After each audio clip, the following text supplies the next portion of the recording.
Good evening everyone. जय Jagannath. Odisha kitchen को आपण मानक बहुत बहुत स्वागत। नमस्कार। आज बनेबा दुईटा हेल्दी रेसिपी जोटा कि मीठा सहित नमकीन तो पक्का। आपको होली आसी प्रस्तुत करवा निमकी। चलतु स्टार्ट करवा आज वीडियो। भृषुंगा पत्र को भल भाव धोई देइथिली, ताको एबे रुंची देबा।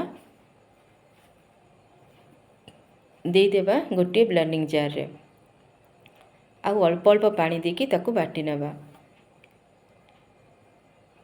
देखो बटा प्रस्तुत हो गला। बीट को भी भल भाव धोई देइथिली, तार चपा छड़े नेबा। ताकू भी छोट छोट पीसेस रे काटी नेबा। ताकू भी सेमती सेही प्रोसेस रे बाटी नेबा। बटा हम रेडी हो गला। एबे बीट रो जूस को बाहर करवा। देखो एमती चापी चापी चामच रे जूस को बाहर कर नेबे। भृषुंगा पत्र रो जूस बाहर कर देबा। आउ ए जो खदड़ अंश बळिबो ताकू फिकिबेनी। आपण चारे व्यवहार करिवे, नहले मुंडरे लगेबे। बहुत बढ़िया रिजल्ट आसे जे चुट्टी लगेबे। आ बीट रो खदड़ अंश को रोटी, पूरी, पराठा जहाँ भी करंतु सेतिरे व्यवहार करिवे। 250 ग्राम मैदा नेइथिली, गोटे बड़ चामच तेल। भल भावे ताकू टिके मिसई देबा। स्वाद अनुसार लुण देबा। आउ अधा चामच देबा खाइबा सोडा। आउ थरे पुणी भल भावे मिसई देबा। देखंतु एमती हाथ रे मुठा कले मुठा होइकी रहि जिवो। एबे बीट रस को देकी अटा चकला भलिया भल भावे चकटी नेबा। अल्प अल्प बीट रो जूस दे चकटिबे, एका संगे देबेनी, नहले पूरा पानिया हो जिवो। तापर टिके तेल लगी देबा। आउ ताकू कवर करके 10 मिनिट पई रखी देबा। सेही प्रोसेस रे पुणी मैदा रे स्वाद अनुसार लुण, अधा चामच खाइबा सोडा, गोटे चामच रिफाइन तेल दे गोळेई देबा। देखंतु ये भी बढ़िया भाव आमर मिसी जाइए तेल सहित मैदा। एबे दे देबा टिके कला जीरा, आउ टिके मिसई देबा। आउ जो भृषुंगार पत्रर जूस बाहर करथिले ताकू भी अल्प अल्प देकी अटा चकटिला बेले चकटी नेबा।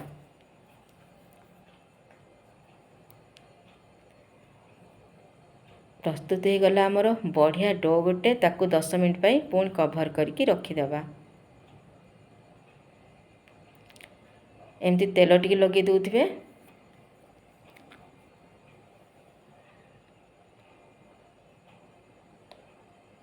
10 मिनिट पर देखौची। देखंतु बढ़िया भाव आमर गोला सेट हो जाइए। एबे ताकू छोट छोट गोला बने नेबा। एबे सेतिरे मैदा कि अटा लगेकी रोटी भलिया बेली नेबा। आपण मान तो निमकी बने जानचंती। जिते पतला करिवे निमकी आमर सेतिकी कुरकुरा हबो। रेडी हो गला।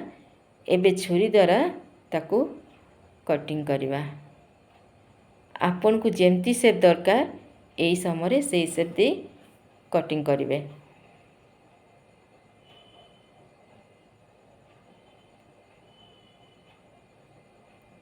देखंतु प्रस्तुत हो गला आमर निमकी। ताकू बाहर कर देबा प्लेट को।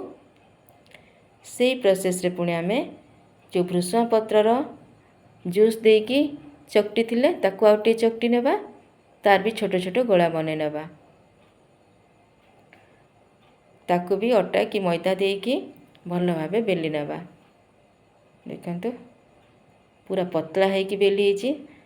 ताकू भी छुरी एमती काटी नेबा। रेडी हो गला सबू। ताकू भी प्लेट को काढ़ी देबा। देखंतु मु छोट छोट पूरी भी बनै थिली।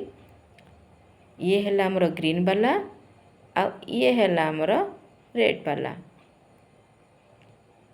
तेल गरम हो गलानी। एबे सेतिरे निमकी को दे देबा। लगातार घांटुथिबे, बिल्कुल भी छाड़िबेनी, नले पोड़ी जिवो। पोड़ी गले भल लागिवनी, पित्ता लागिवो। देखंतु रेडी हो गला। एबे ताकू छाणी के बाहर कर देबा।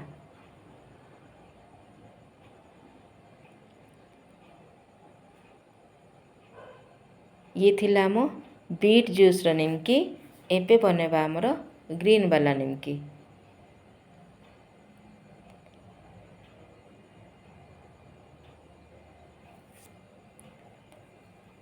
तेल बढ़िया भावे गरम हो जाइए।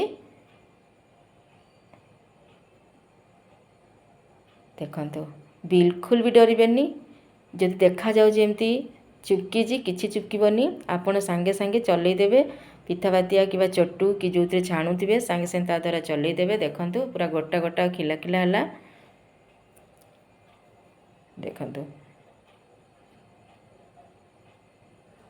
खाइबा पई बहुत टेस्ट लागिबो आ देह पई भी बहुत बढ़िया। एमती सबू निमकी गुड़िक आम छाणी नबा।